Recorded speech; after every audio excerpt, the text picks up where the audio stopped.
kita tetapkan sekian. Karena internal ya, kalau itu sudah ditetapkan oleh regulasi nggak bisa kita tawarkan, Pak. Ya. Nah, ini contohnya, Bapak sekalian. Jadi sekali lagi, ini sudah kita buat dan ini perlu didiskusikan, dikonsultasikan dengan bisnis yang mengerjakannya. Karena jangan sampai misalnya orang risk management menetapkan ukuran-ukuran ini sepihak hanya supaya laporan profil risikonya itu lebih rendah. Tapi takutnya malah membuat bisnis nggak bisa mencapai target-targetnya. Nah, keseimbangan ini. Nah, tadi saya katakan first line, second line, dan third line. Nah, oleh karena itu, ketika second line sudah membuat kebijakan dan prosedur, biarkanlah first line jumpalitan biayaan, gitu ya Mbak Wi ya, jumpalitan biayaan sepanjang job desk-nya. Karena dengan demikian upside bisa kita capai. Karena pernah kejadian juga itu di tempat saya pernah jadi anggota komite itu, limit pencairan kredit dari kepala cabang itu adalah 50 miliar. Tapi kalau ada 30 miliar, lapor dulu kepada saya ya, gitu kan. Lah, Pak, lalu untuk apa saya dikasih 50 miliar, tapi 30 miliar saya harus lapor? Bisa pahami masalah sini, Bapak sekalian? Nah, oleh karena itu, sekali lagi, once kita sudah set, maka biarkanlah first line, ya, biayaan jumpalitan di kotaknya. Maka upside-nya akan menjadi jauh lebih mudah. Tapi kan sekali lagi, belum tentu di root Anda yang baru mau melakukan itu kan Pak, karena traumatik misalnya, pernah. Ya, bisa dipahami sampai sini Bapak sekalian ya. Jadi sekali lagi, rating ini, skala ini, Bapak sekalian, nggak ada yang mengatur. Jadi kalaupun konsultan mengatakan A, B, C, D seperti ini, mari kita sesuaikan. Tahun depan kita revisi lagi, boleh kok. Ya, boleh. Ini contohnya, silakan Bapak sekalian. Cuma ini ada baru 4, ketukannya tentu kita bisa lihat dari yang lain. Oke, jadi ini akhirnya hasil dari risk map-nya dari pertanyaan dari Pak Lufta. Pertanyaannya adalah warna hijau itu sampai dengan 2x2 atau sampai dengan 1, 3, dan 3, 1. Nggak ada yang ngatur. Nggak ada yang ngatur. Kalau Anda bilang bahwa bahkan yang warna hijau adalah yang ini skor 6, boleh nggak? Boleh. Berarti luar biasa modal Anda. Berarti luar biasa risk tolerance Anda. Kalau hanya di sini, 1, 2, boleh. Ya, berarti Anda sangat-sangat takut. Kira-kira gitu kan.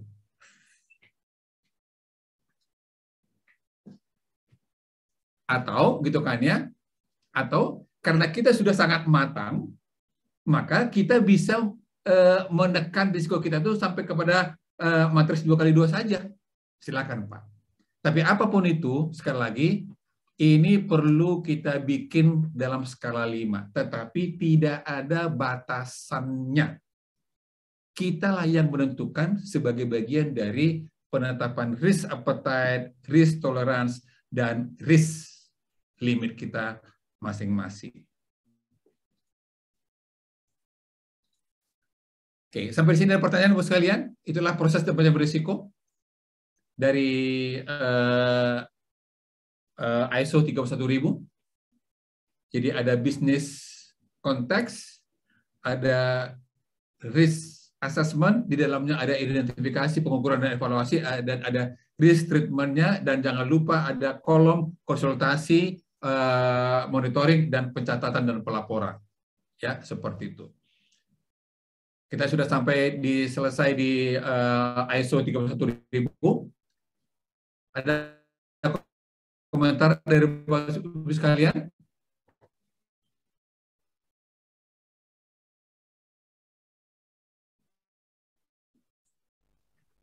Ah, Oh ya, oke, saya lihat kok dulu nggak chatnya. kelihatan ya Pak John? Oh ya, Sebentar, Pak Pak. John. Ya. Monggo Pak, Baik. silahkan Pak, Ya, langsung saja. monggo Pak John. Baik, kecilin matiin. Baik Pak, Bu, terima kasih banyak. Saya mau bertanya, bagaimana mekanismenya kalau misalnya perusahaan kita mengarah pada rencana sertifikasi ISO 31000. Karena dari pemaparan yang tadi itu kan kelihatannya semuanya itu dinamis sekali, jadi agak sulit untuk menentukan satu standar baku yang harus kita patuhi, kira-kira begitu pertanyaannya. Terima kasih. Baik, makasih Pak John. Sama seperti tadi Pak Lufta dari Waskita, gitu kan ya. Dia menyebutkan ada 4 kategori risiko dengan masing-masing 3 aspeknya. Silakan Pak, karena ISO tidak mendaftarkan kategori risikonya apa.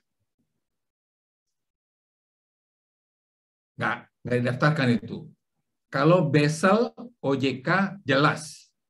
Bahkan contoh-contohnya ada dalam surat edarannya. Itu pun kadang kurang dipahami oleh industrinya. Apalagi terlalu luas. Tapi sekali lagi Pak John, kita bisa melihat misalnya apakah ada industri sejenis yang sudah melakukannya. Sudah kita pakai itu aja. Nanti ratingnya kita sesuaikan dengan kondisi kita masing-masing. Misalnya nih, karena Bapak di auto parts, Pak. Oke, karena Bapak di auto parts. Wajarkah kalau ada 5% bahan baku yang hilang? Dicuri? Maka jawabannya adalah, mari kita lihat data historisnya.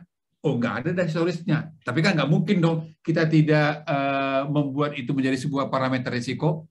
Ya udah, bolehlah yang namanya judgement aja dulu, kita coba aja dulu gitu. Oh, maka kita umumkan bahwa adalah wajar kayak inventory hilang 5%. Sehingga itu masuk dalam kategori risiko low. Pertanyaannya, emang kalau itu kita umumkan, apakah dengan demikian orang kita akan mencuri? Enggak juga kan? Enggak juga kan, Pak?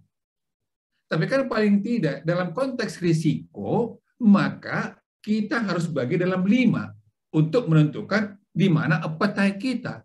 Tahun depan, gitu kan ya, oh hanya ada 2 kali pencurian. Ya udah kita bikin aja tahun depan 3% doang.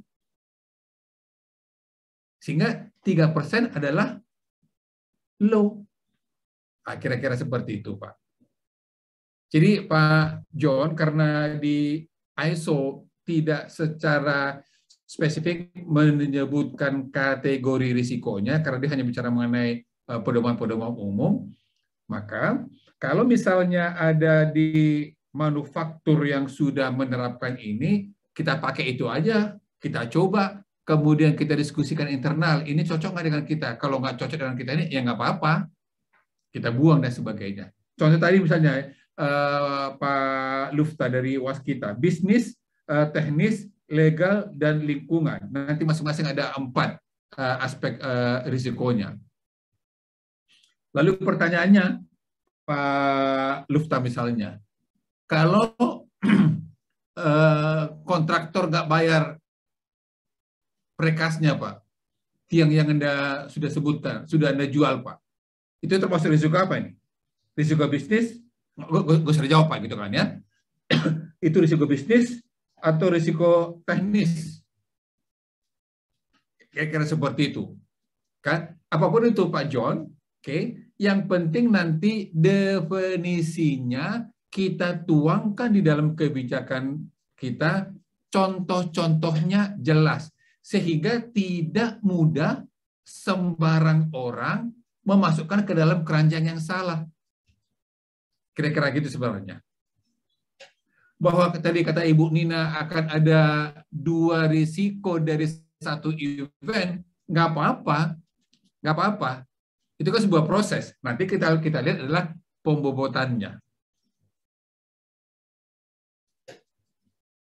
Kira-kira gitu Pak John. Atau silakan Pak John, kita mau dengarkan bagaimana proses yang sedang dibangun oleh Autopart.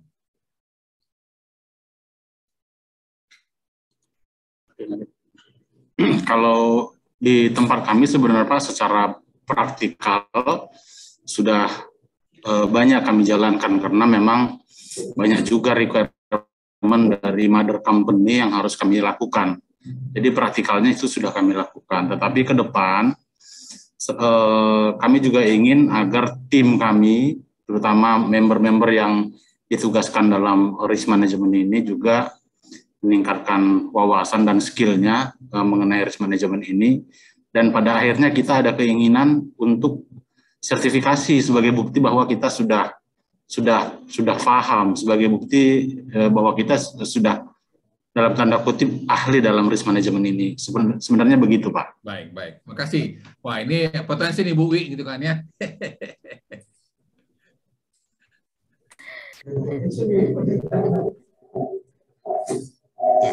Oke, baik. Ada komentar lain? Bapak Ibu sekalian, ada mau sharing pengalaman? Bagaimana Anda dulu mengeset parameter-parameter ini, khususnya kalau boleh dari IKNB, karena sebelum ada POJK, mungkin beberapa di antara kita IKNB menggunakan standar dari ISO atau COSO. Silakan Bapak-Bapak dan Ibu, ada mau sharing kepada kita? Bagaimana Anda mengkonversi ISO yang Anda punya atau COSO yang Anda terapkan menjadi sesuai atau selaras dengan POJK?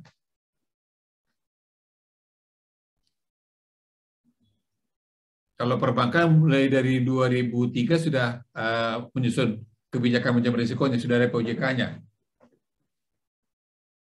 Boleh Bapak Ibu sekalian? Pengalaman Anda dalam mengkonversi ISO yang atau COSO yang Bapak praktekkan selama ini menjadi POJK, atau jangan-jangan masih paralel nih?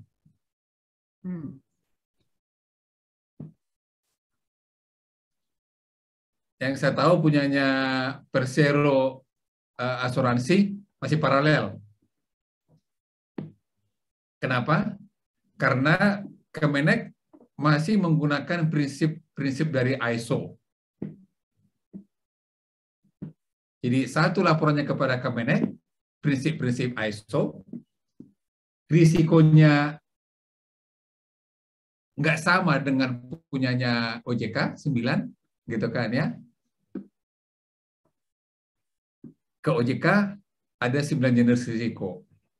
Nah, waktu itu saya tanya, lah kenapa nggak satu laporan aja, apa yang Anda laporkan ke OJK itu juga Anda laporkan ke Kemenek. Masalahnya Pak, peraturan menterinya masih seperti itu, gitu kan ya. Ya udah, satu untuk kepentingan pemegang saham, satu lagi kepentingan untuk regulator, ya udah. Berarti 2 kali bikin laporan dong. Ya iya. Bagaimana Anda mengkonversikannya? Ya, pintar-pintar kita lah Pak, gitu. Oke, boleh Mas sharing Pak, bagaimana pengalaman Anda mengkonversi itu Pak, atau membuatnya tetap seirama, satu kepada Kemenek, satu ke OJK. Boleh kita dengarkan? Atau yang bukan BUMN, tapi kemudian Anda dulu pakai ISO ya atau COSO, tapi sekarang Anda apakah akan mengkonversi semuanya menjadi POJK sesuai dengan POJK, SIOJK? Boleh kita dengarkan Pak pengalaman Bapak sekalian?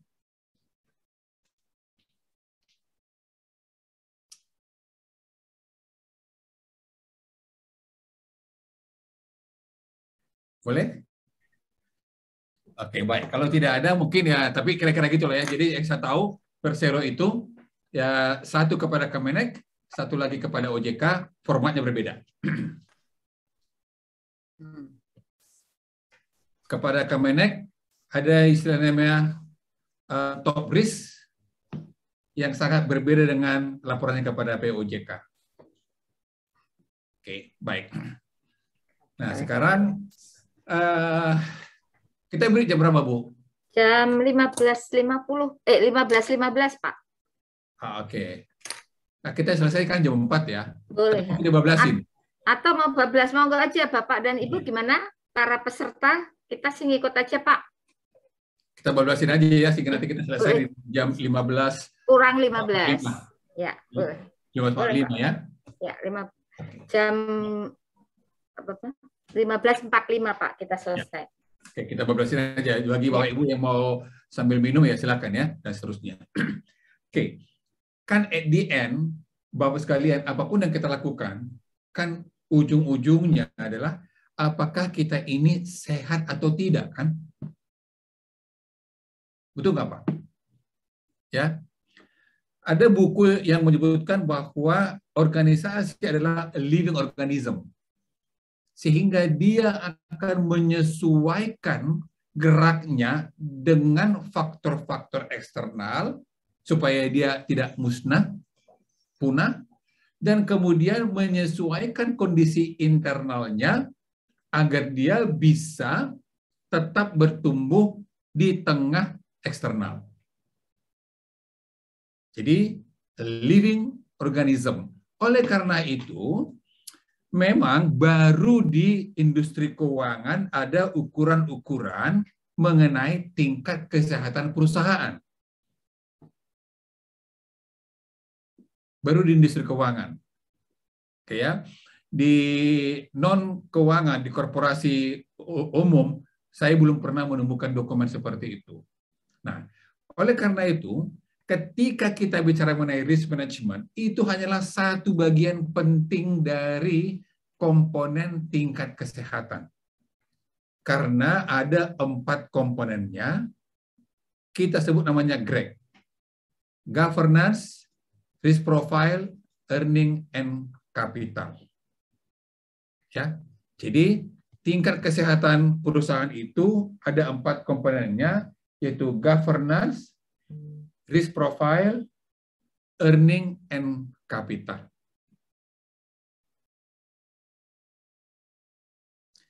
Tata kelola, Bapak Ibu sekalian, lembaga keuangan telah diminta oleh OJK untuk melaporkannya kepada OJK dan kepada publik. Untuk LJKNB, Anda harus laporkan itu setahun sekali. Tapi untuk bank, itu dilaporkan 2 kali dalam 1 tahun, per semester. Oke ya. Memang yang dipublikasikan hanyalah yang akhir tahun kalau itu bank. Oke ya. Ya, jadi kesehatan itu ada 4 komponennya, governance, kemudian ada risk profile, yang ini, dan ada earning, ada capital untuk menghasilkan namanya peringkat komposit tingkat kesehatan. Sama seperti misalnya Bapak Ibu, kita dikatakan sehat kalau memenuhi kriteria yang dibuat oleh kedokteran. Jadi kalau misalnya kita ke laboratorium, pemeriksaan darah dan yang lainnya kan hanyalah sebagian kecil dari ukuran kesehatan ya kan Pak? Karena kalau misalnya kita mau benar-benar sehat, ukurannya haruslah general check up. Nah, kita pun bisa melihat apakah tingkat kesehatan kita ini baik atau tidak. Oke ya. Di industri keuangan ada 4 ya, governance, risk profile, earning, and capital. Namanya GREG. Oke ya. Nah, profil risiko hanyalah bagian kecil.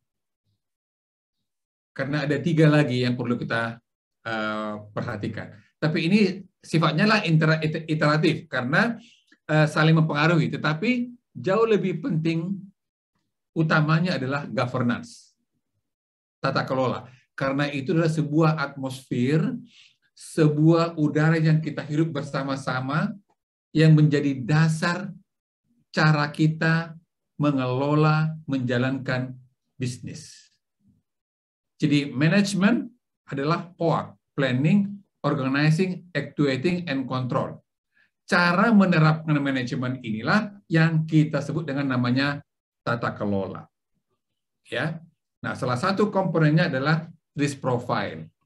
Oke, ada risiko inheren, ada 8 risiko atau ada 9 kalau itu adalah industri asuransi. Kemudian ada risk control-nya. Oke, berarti akan ada 8 risk control untuk masing-masing itu. Kalau di asuransi berarti akan ada LCKNB berarti akan ada 9 risk control-nya atau KPMR-nya. Nah, risiko inheren ini dikaitkan dengan karena ada faktor internal, ada faktor eksternal, ada dari risiko itu sendiri. Yang dikaitkan dengan strategi bisnis, karakteristik, kompleksitas, industri, dan makroekonomi. Artinya apa? Ketika faktor eksternal berubah, tadi saya katakan pagi-pagi COVID, maka bukankah itu berarti risiko inheren kita akan terpengaruh? Dan dengan demikian, kita perlu memperbaiki risk control-nya.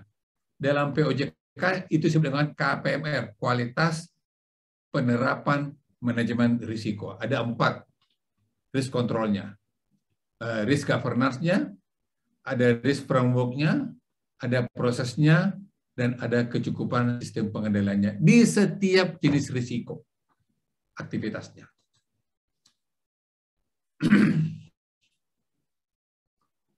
Ini contoh yang ada di bank, di LJKNB juga seperti itu. Nanti teman-teman di korporasi juga akan mencoba menerapkan ini sesuai dengan kondisi masing-masing. Ya. Nah, jadi ada risiko inheren, ada risk control. Semakin besar risikonya, maksudnya risiko inherennya, risiko bawaannya, risiko yang melekat, maka adalah patut risk control-nya semakin kuat supaya risiko netonya turun. Bisa dipahami sampai sini Bapak sekalian ya? Oke ya. Nah, jadi risiko inheren adalah risiko bawaan, risiko yang melekat. Maka ketika asuransi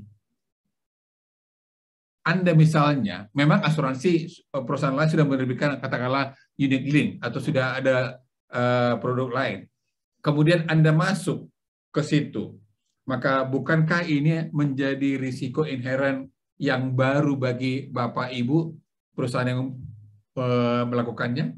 Atau kalau misalnya Anda selama ini fokusnya adalah asuransi kerugian mobil, tiba-tiba Anda masuk kepada sektor pesawat, Pak. Apakah Anda setuju bahwa risiko inheren Anda naik? Tentu jawabannya ya. Maka bagaimana kita mengukur kontrolnya? Kata KOSO, kata ISO, ya Pak, risk control itu adalah hard and soft. Hard berarti ada kebijakan, bagaimana cara menilai pesawat. Ada soft berarti ada kompetensi, berarti Bapak Ibu akan mengirimkan para analis atau pejabat bank, pejabat kita untuk mengetahui industri pesawat terbang. Setidaknya Anda bisa membaca laporan analisa risiko dari konsultan. Kalau misalnya kita tidak memahami lebih teknis dari pesawat itu. Nah, itulah namanya risk control yang disesuaikan supaya risiko netonya turun ya. Oke. Nah, dengan demikian kita akan mengukur berapa risiko kita secara neto. Ya, jadi sekali lagi ada risiko inheren, ada risk control-nya. Net risk-nya akan turun. Contoh sederhana, Bapak Ibu sekalian. Ini seringkali saya gunakan di dalam kelas ya. Mana lebih besar risikonya, naik pesawat atau naik sepeda?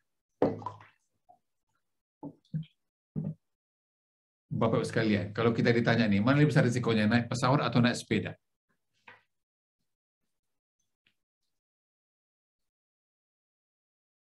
Ini komen, Bapak-Bapak dan Ibu? Apa komentar Anda?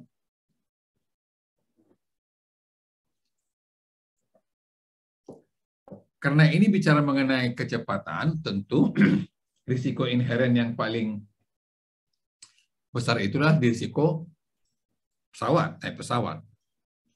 Tetapi karena pesawat didesain sedemikian rupa, sangat rumit, bekerja sama dengan satelit, dan juga dengan menara pengawas, maka risiko pesawat turun, sehingga banyak di antara kita berterima. Tapi kalaupun misalnya akhirnya banyak orang kecelakaan karena sepeda, bukan karena risiko inherennya yang tinggi, tapi karena risk controlnya nggak dilakukan sebagaimana mestinya. Ambil contoh nih Pak, yang agak aneh. Ada orang minta sepeda masuk ke jalan tol.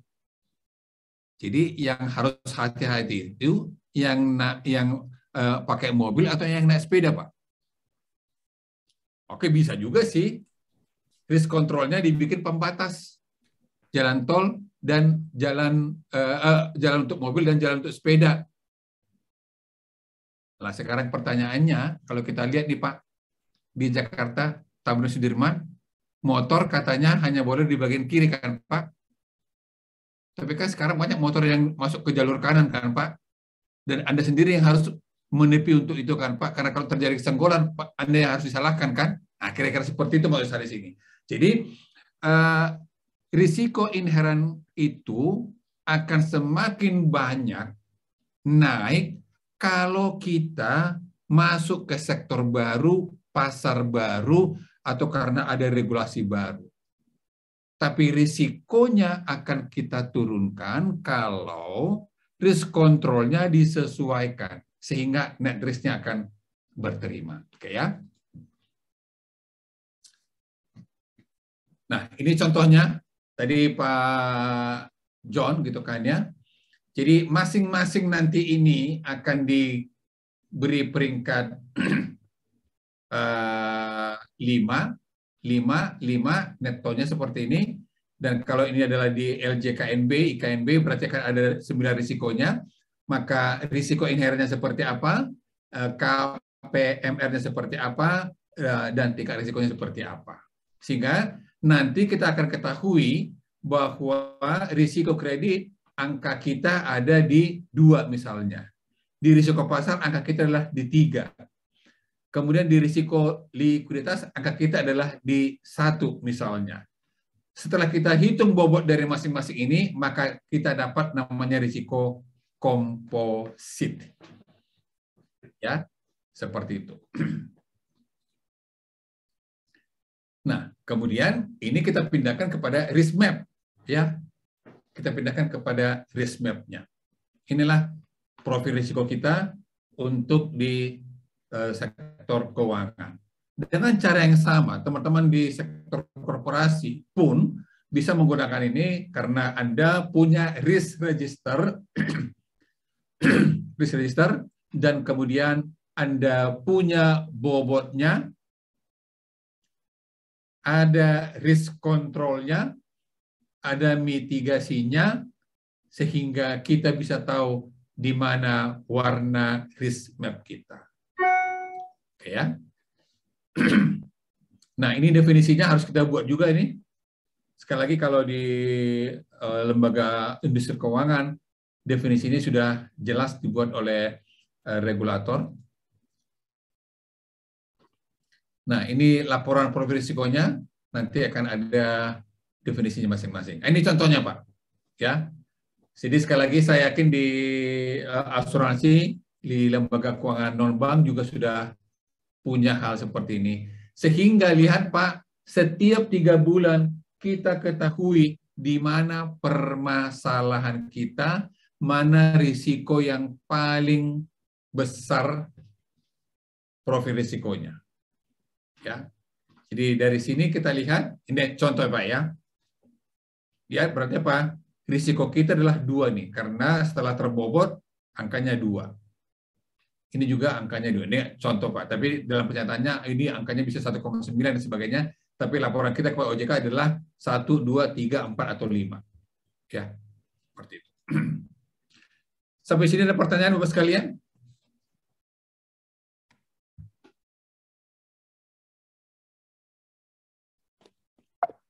Silakan Bapak-Bapak dan Ibu, ada pertanyaan sampai di sini?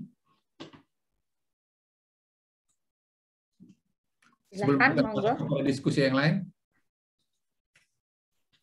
Dengan pengalaman Bapak dan Ibu di sini mungkin bisa sharing.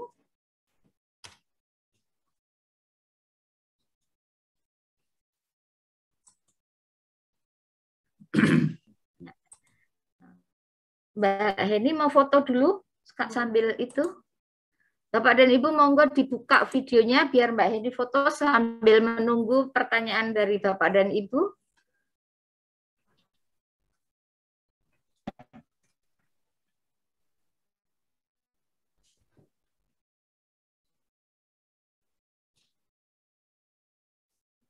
Udah, Mbak.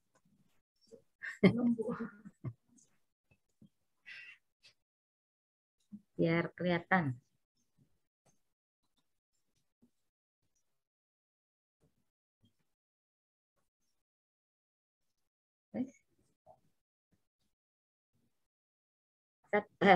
Halaman 1 dulu.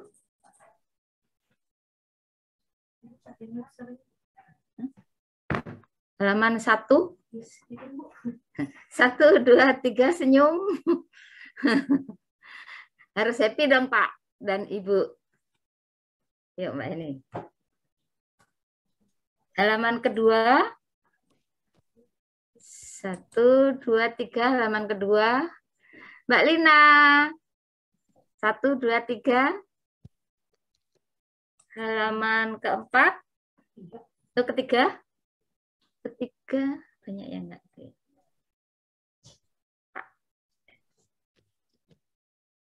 Sudah?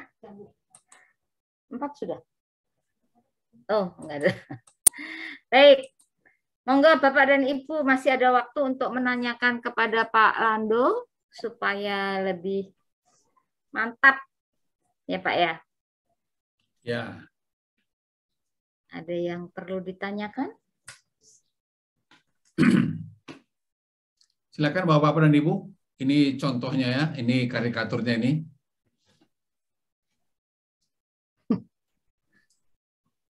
Ya, jadi kesehatan itu ditentukan oleh 4, governance, risk profile, earning, and capital.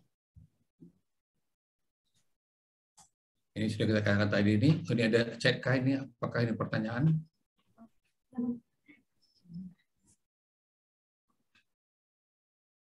Oke ya.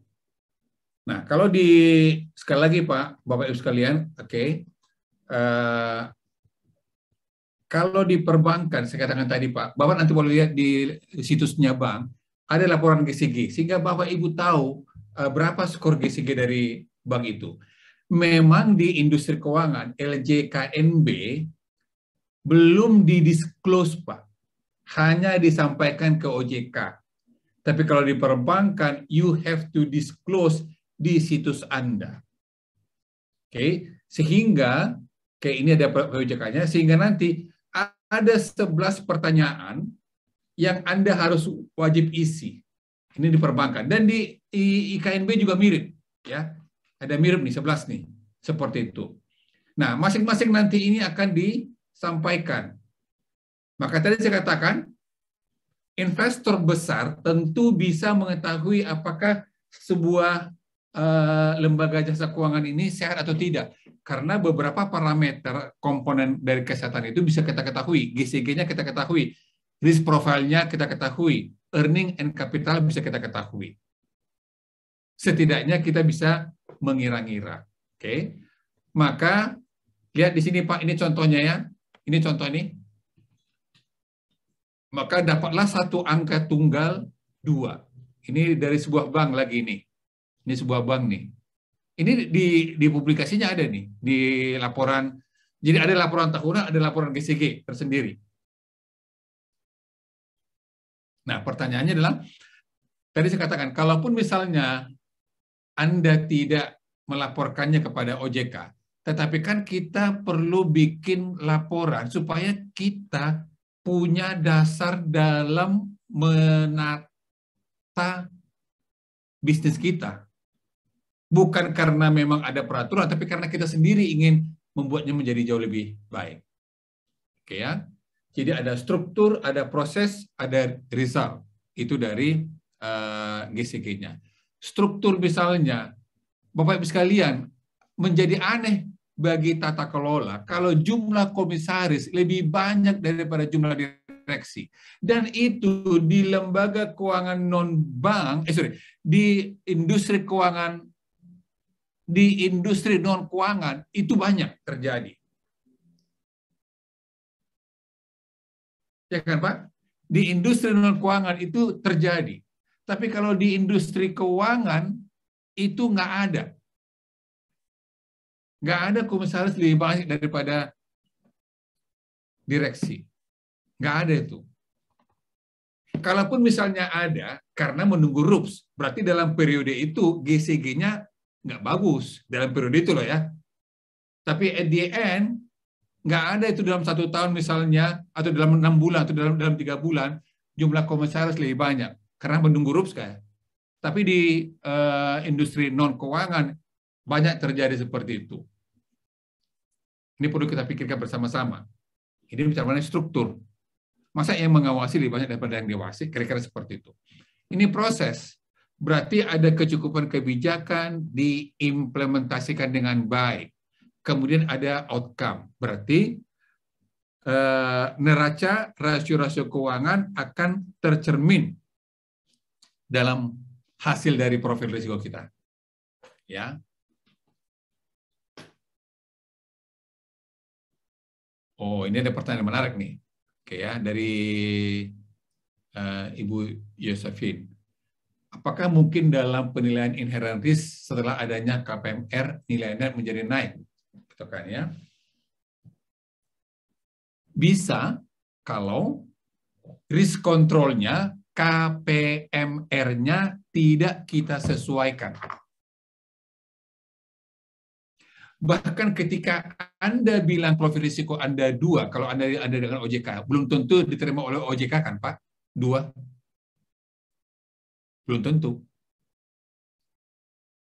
Nah, komisaris saya bilang gini,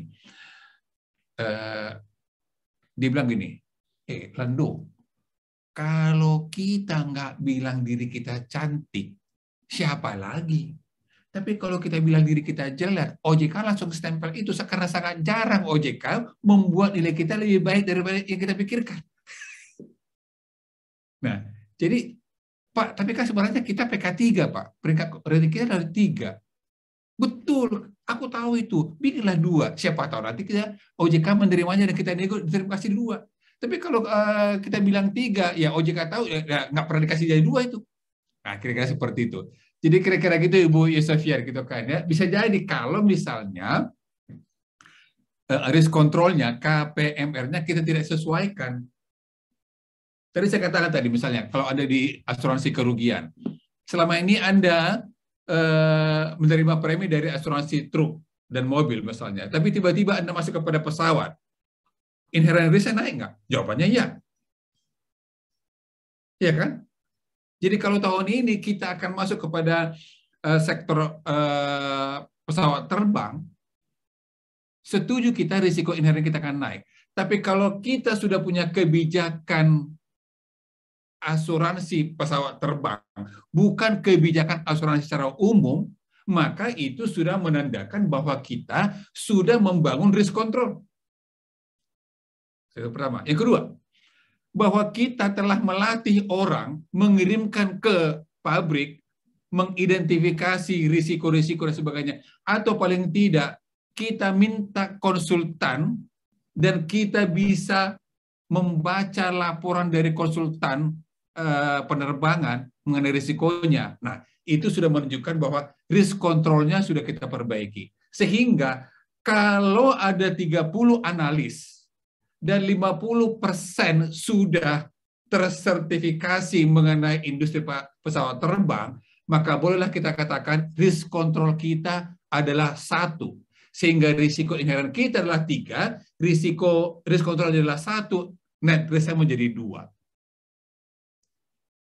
Tapi kalau misalnya kita tidak membuat itu risk control-nya, maka akhirnya net risk-nya akan naik. Kira-kira begitu, Ibu Yusefian. Atau boleh Ibu kita dengarkan pengalaman Ibu bagaimana Anda berkomunikasi dengan regulator atau KAP mengenai hal ini? Boleh Bu?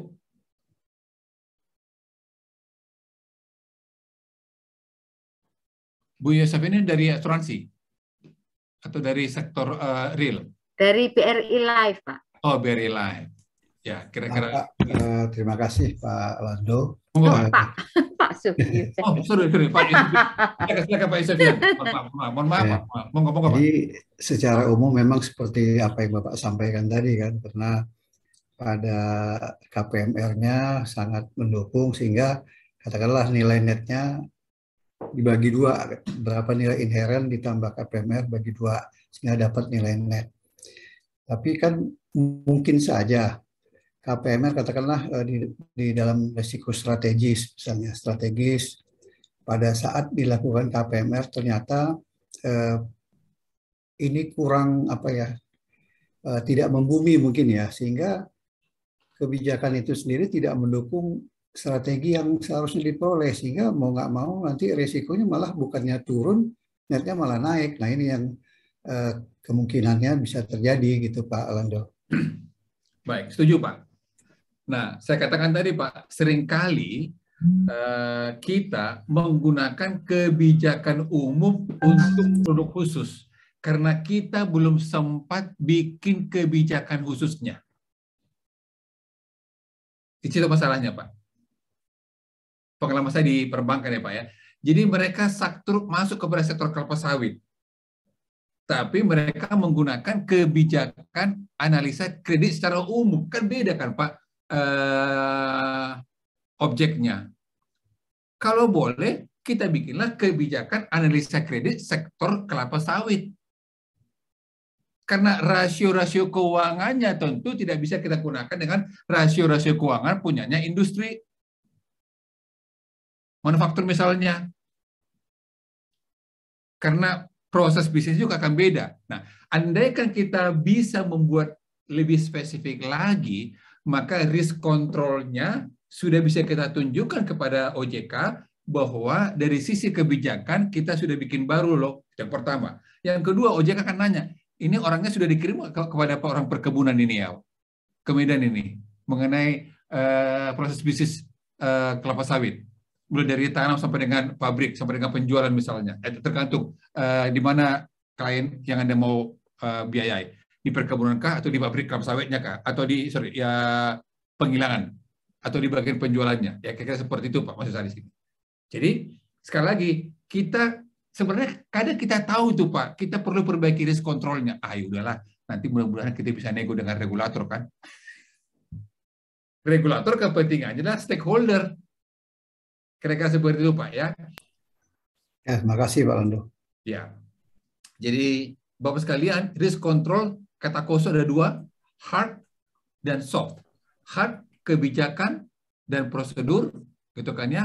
Soft itulah kompetensi dan insentif.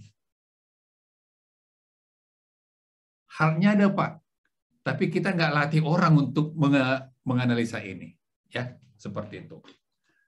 Oke, ini strukturnya. Nah, tadi sudah katakan ini Pak, ya. Jadi di industri keuangan Pak, sekali lagi Pak, yang ini rasio-rasio ini sudah ada, parameternya sudah dibikin Pak. Tetapi skornya 1, 2, 3, 4, 5-nya OJK nggak ngatur.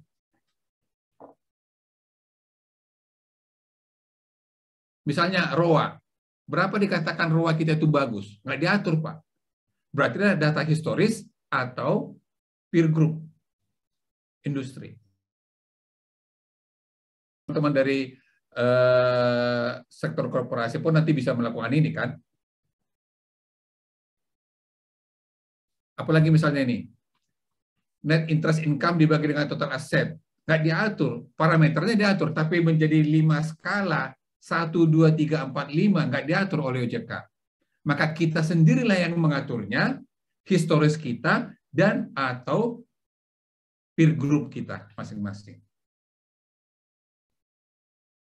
Ya, ini contohnya seperti itu. Kalau nggak salah saya sudah kirimkan ini juga ya, atau mungkin nggak cocok. Ini permodalan nih. Oke. Permodalan juga sama, diatur. Tetapi skornya tidak secara spesifik diatur oleh OJK. Ya ini Pak, ya. Jadi modal dibagi dengan ATMR.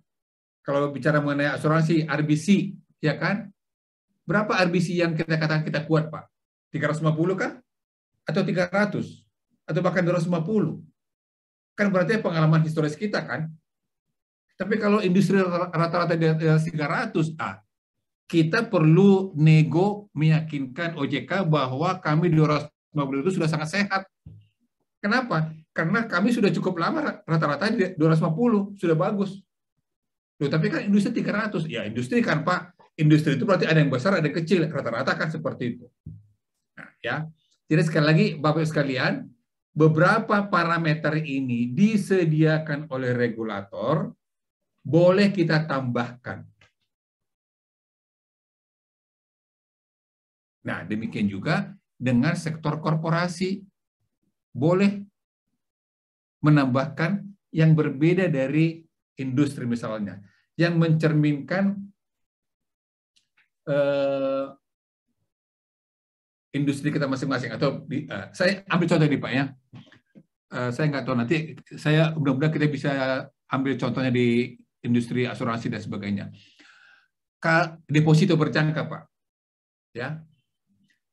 Kalau 90% deposan selalu memperpanjang depositonya, otomatis pula Pak. Maka kira-kira bukankah ini menjadi dana abadi bagi bank?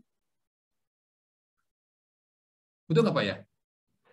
Katakanlah ada 100 deposan nih, 90% selalu diperpanjang, otomatis ini data historis 2 tahun terakhir Pak. Maka bukankah ini menjadi seolah-olah bahwa sebenarnya Anda punya dana abadi? Berarti hanya ada 10% yang akan jatuh tempo, kan kira-kira seperti itu. Berarti hanya ada 10% adalah cash out. Ini nggak diatur. Tapi kalau Anda bisa punya data historis, maka tambahkanlah itu menjadi salah satu subparameter dari risiko likuiditas, sehingga waktu terbobot, risiko inheren Anda akan turun. Nah, sekarang mari kita cari di asuransi, Pak. Kira-kira kalau 90% premi terbayarkan melalui auto debit, Pak, bagus nggak ya? Bagus nggak itu ya? Bagus kan? Dibandingkan yang misalnya 90% adalah dia datang ke bank, transfer. Nah, kita malah deg-degan di situ kan. Kira-kira seperti itu. Silakan cari Bapak Ibu contoh yang pas sehingga Anda bisa tambahkan itu dalam profil risiko Anda karena Anda bisa buktikan kepada OJK bahwa Anda lebih baik dibandingkan dengan pesaing. Karena nggak semuanya diatur oleh regulator. Nah, tentu juga dengan cara yang sama dari korporasi, kalau misalnya pelanggan Anda itu selalu bayar 90%, selalu bayar lebih cepat daripada tagihannya, bagus nggak Pak? Bagus kan? Berarti apa?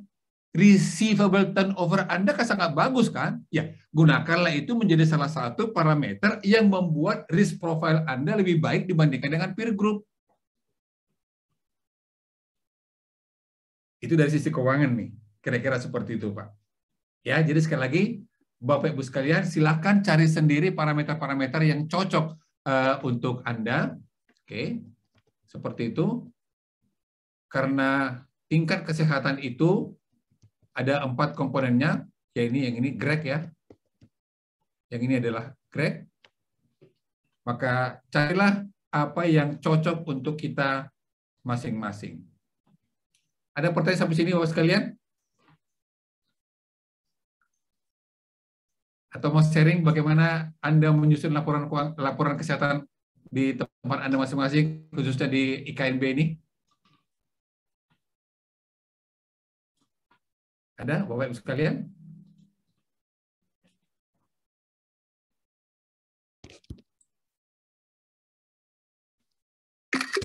Baik. Silakan Bapak dan Ibu. Monggo, Ada yang mau nanya? monggo Bapak Ibu sekalian. Ya, jadi kalau enggak berarti kita akan selesaikan. Kita akan wrap up dulu. Pak Ando, boleh saya nanya, Pak? Monggo, monggo Bu, monggo Bu. Mudah-mudahan Jadi kalau tadi kita lihat di industri keuangan itu kan segitu aturannya itu udah boleh dibilang baku ya Pak ya, dan itu kan membuat sedikit lebih mudah para pelaku di industri keuangan untuk memakai sebagai referensi ataupun tolak ukur. Bagaimana dengan misalnya industri konstruksi Pak? Ada kemungkinan nggak bahwa itu nanti juga bisa dibuat seperti itu, karena kan market size daripada industri konstruksi itu kan besar sekali nih, dan nggak ada aturan. Jadi maksudnya itu mereka masih tadi mencari trial and error lah. Kalau Bapak tadi katakan kita base-nya pengalaman masa lalu dan sebagainya, kita tuh punya kelemahan bahwa dokumentasi kita itu tidak excellent lah gitu ya Pak ya. Jadi agak kesulitan. Gimana Pak? Oke, sebelum ke Pak John ya. Pertanyaannya adalah siapa stakeholder dari sektor konstruksi? Satu. Yang kedua, stakeholder ini bisa nggak menyuarakan sama? Agak susah kan? Agak susah ya. Jadi agak sulit. Kecuali misalnya kementerian, bikin peraturannya, seperti itu. Tapi kalau misalnya industri keuangan, karena kita tahu gitu kan ya, Bapak sekalian, saya hanya punya uang 1 juta di tabungan. Ya kan nggak mungkin Pak saya ikut rapat umum pemegang saham kan? Nggak mungkin kan Pak? Tapi karena data LPS Pak ya, data LPS mengatakan 95% deposan atau penabung itu ya tabungannya adalah di bawah 5 juta. Hanya ada 5% yang super kaya, yang tabungannya di atas 2 miliar. Can you imagine Bapak sekalian, betapa fragile-nya orang yang 95% ini, nasibnya masa diserahkan kepada orang di pinggir jalan, maka oleh undang-undang diberikanlah kewenangan kepada OJK, karena dia menjadi stakeholder-nya liability yang cukup gede itu Pak. Ya kan? Seperti itu. Jadi kalau konstruksi Pak, Bapak sekalian, saya katakan tadi, kalau misalnya bank nggak bisa menganalisis, ya salahnya bank. Orang bank bergelar MBA CFA kok. Akhirnya seperti itu. Jadi kalau butuh macet, itu salahnya bank. Bukan salahnya korporasi. Karena liability dari korporasi, kan semuanya kan utang. Betul ya Pak ya?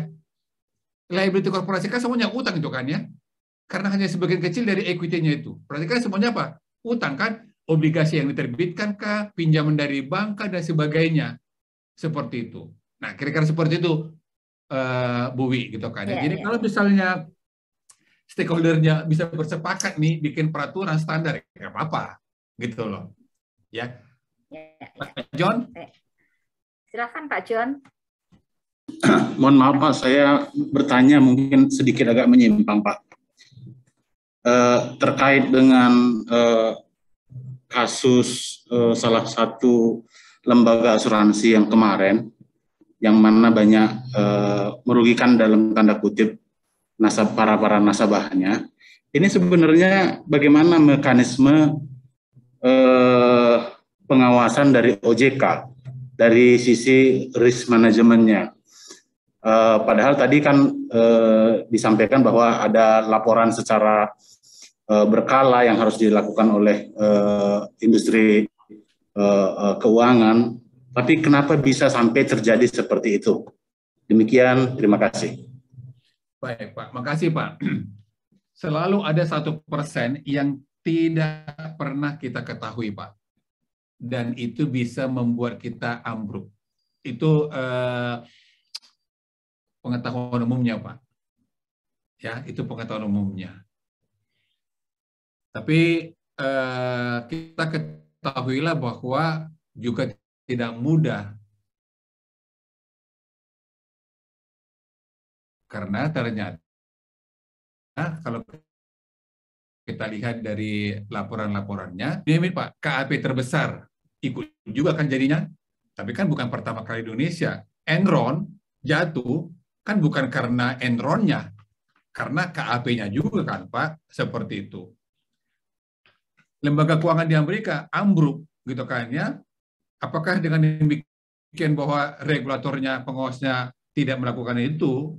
Bisa jadi sudah melakukannya Pak, tapi kan ada faktor-faktor yang tidak bisa kita ketahui. Maka tadi saya kurang istilah 1%, ya 1%.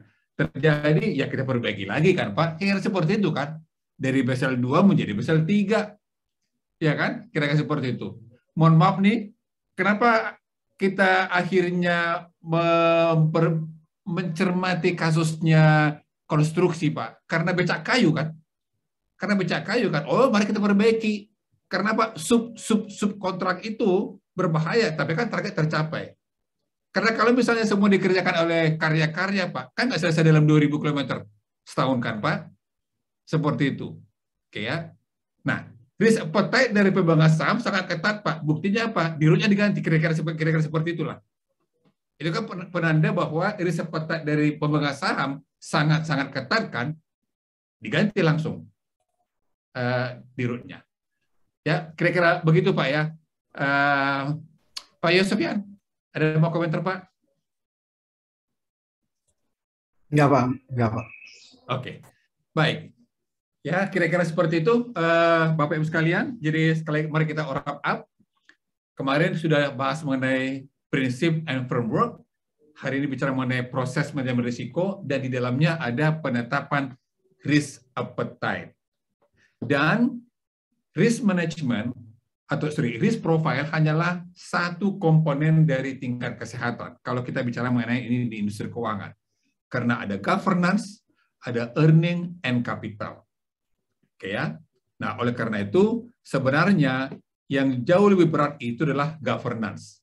Karena disitulah caranya kita mengelola manajemen. Manajemen, POAK, planning, organizing, actuating, and control, tapi cara mengeksekusinya di sana adalah tata kelola, tarif namanya ya, transparansi, akuntabilitas, responsibilitas, independen, dan fairness. Tadi saya lihat di sini ada dari Jasara Harja Pak, tapi orang Jasara Harja menyebutnya bukan tarif Pak, arif. Dia balik nih Pak, arif. Jadi itu di belakang. Arif itu saya tanyakan kepada Pak Wahyu direkturnya itu, Pak, kenapa Pak? Ya kalau transparansi, T duluan tarif, seolah-olah itu hepeng Pak. Dia bilang seperti itu. Ya.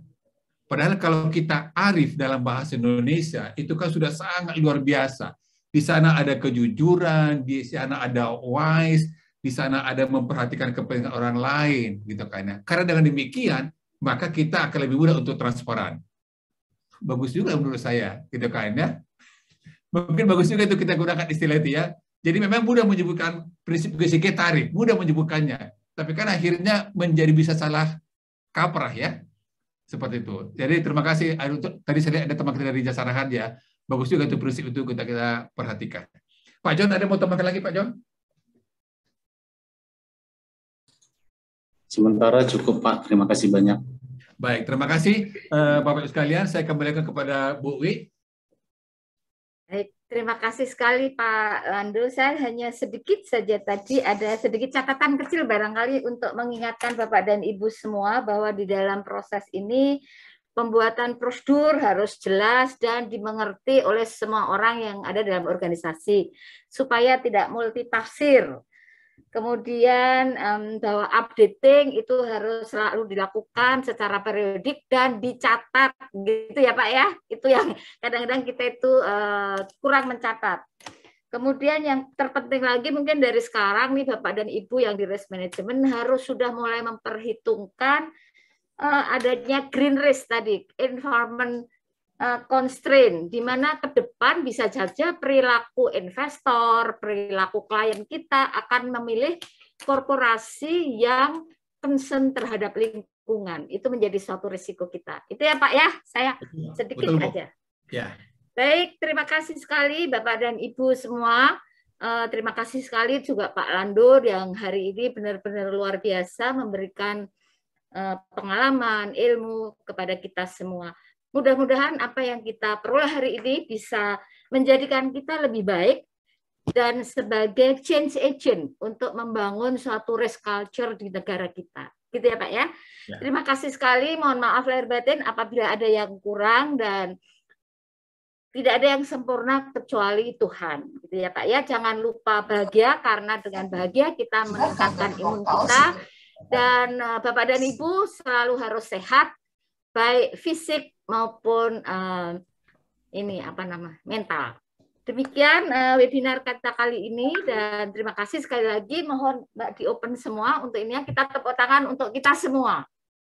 Terima kasih Bapak sekalian. Terima kasih. Terima kasih Pak Lando. Terima kasih. Di webinar yang di lain waktu. Terima kasih. Terima kasih Bapak Ibu. Terima kasih Pak Lando. Terima kasih Bapak Ibu semua. Terima kasih. Pak Lando. Terima kasih Pak Lando.